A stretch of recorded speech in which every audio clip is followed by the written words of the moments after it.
Hello friends, business मंत्रा में आपका एक बार फिर स्वागत है।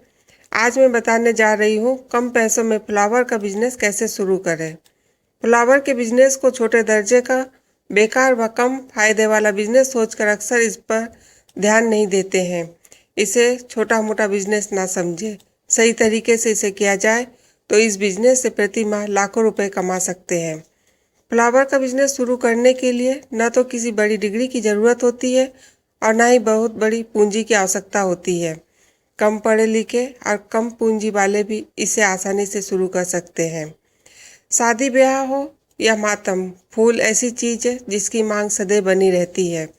आजकल विवाह के अलावा भी अनेक तरह के जलसे, समारोह, पार्टी की रौनक फ्लावर के बिना अधूरा माना जाता है। फूलों का इस्तेमाल अब तो लगभग सभी समारोह में होने लगा है। आजकल पार्टी के सक्सेस होने में फ्लावर का भी बहुत बड़ा महत्व है। किसी भी इवेंट में अच्छे और ढेर सारे फ्लावर से डेकोरेट नहीं किया गया तो उस इवेंट को लो कैटेगरी का माना जाता है, जिसकी वजह से आज फूलों की डिमांड काफ़ी तेज़ी से बढ़ रही है। Christmas, new year, Valentine day, त्योहारों के दिनों में तो फूल काफ़ी ऊंचे दामों पर बिकते हैं। ऐसे में आजकल फ्लावर का बिजनेस भरपूर फायदेमंद वाला बिजनेस हो गया है। फ्लावर का बिजनेस दो तरह से किया जा सकता है, पहला होलसेल और दूसरा रिटेल। होलसेल में फ्लावर का बिजनेस करना चाहते हैं तो फूलों की मंडी में जाकर वहां से मार्केट की डिमांड के अनुसार विभिन्न फूलों को थोक में खरीद कर लाए, फिर इसे रिटेल सेलर को सप्लाई कर सकते हैं। यदि आप रिटेल में बिजनेस करना चाहते हैं तो होलसेलर के पास से फ्लावर लेकर आए और फूलों की माला, गुलदस्ते, बुके, फूलों के चादर, पूजा के लिए फूल, खुले फूल आदि बेच सकते हैं। फ्लावर का होलसेल बिजनेस शुरू करने के लिए बिजनेस की स्किल, अच्छी कम्युनिकेशन स्किल और क्लाइंट को समझने की क्षमता होनी चाहिए। इससे आप इस बिजनेस से अच्छी कमाई कर सकते हैं। यदि आप इस बिजनेस को अच्छे से कर सकते हैं तो आप फ्लावर एक्सपोर्ट कर विदेशी मुद्रा यानी डॉलर में भी कमाई कर सकते हैं। भारतीय कट फ्लावर के एक्सपोर्ट की कोई सीमा नहीं है। भारत एक सामान्य उष्ण कटिबंधीय देश होने के कारण यहाँ सजावटी पौधों का खजाना है। अंतर्राष्ट्रीय स्तर पर फ्लावर का मार्केट 500,000 करोड़ का अनुमान लगाया जा रहा है, जिसमें कट फ्लावर का 300,000 करोड़ का बिजनेस होता है।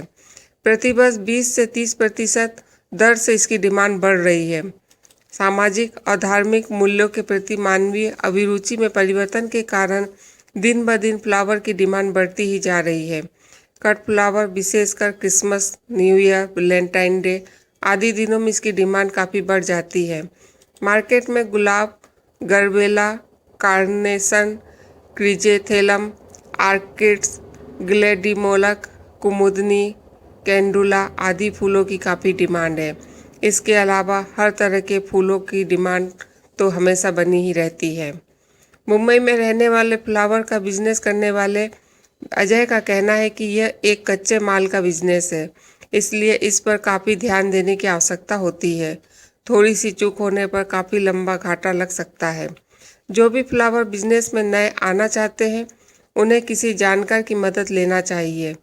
फ्लावर बिजनेस में सफल होना मुश्किल है क्योंकि इस बिजनेस की बारीकियों को जानना बहुत ज़रूरी है। इसके लिए आप अपने पास फ्लावर के बिजनेस के जानकार को मैनेजर या पार्टनर के रूप में रख सकते हैं। जो भी इस फ्लावर बिजनेस में आना चाहते हैं वे जान ले ये काफ़ी मेहनत का काम है। भोर में मंडी जाने से लेकर देर रात तक दुकान में बैठना होता है। इसके साथ ही मंडी में फूलों की आवक के अनुसार इसके भाव उतरते व चढ़ते हैं। मार्केट की इन बातों की अच्छी समझ होना बहुत ज़रूरी है। ऑर्डर मिलने पर माल को समय से उचित स्थान पर पहुंचाना इस बिज़नेस के लिए खास ज़रूरी है। होलसेल बिजनेस में माल को डंप होने नहीं देना चाहिए। कम व अधिक मुनाफे में माल हमेशा बेचना ज़रूरी हो जाता है, क्योंकि अगले दिन फिर से माल आने पर उसे रखना भी तो होता है।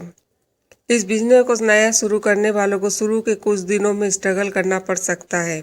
उन दिनों में यदि वो बिना किसी डर के अपने काम में डटे रहे तो जान ले इस बिजनेस में आपका फ्यूचर काफ़ी अच्छा बन सकता है। ऐसे में आगे आने वाले दिनों में आप हर माह लाखों की कमाई कर सकते हैं। फ्लावर का बिजनेस काफ़ी अच्छा बिजनेस है। इसके लिए आप थोड़ी सी मेहनत कर कम दिनों में काफ़ी कमाई कर सकते हैं। फेस्टिवल यानी त्योहारों के दिनों में पूजा पंडाल समारोह आदि पर फ्लावर की सप्लाई देकर भी आप इस बिज़नेस में कम दिनों में काफ़ी लाभ पा सकते हैं। फ्रेंड्स, आपको ये जानकारी पसंद आई होगी। पसंद आने पर लाइक करें, शेयर करें, सब्सक्राइब करना ना भूलें ताकि हमारे वीडियो अपलोड होते ही आपको इसका नोटिफिकेशन मिल जाए। फिर मुलाकात होगी नए वीडियो में नए बिजनेस आइडियाज़ के साथ। तब तक के लिए नमस्कार।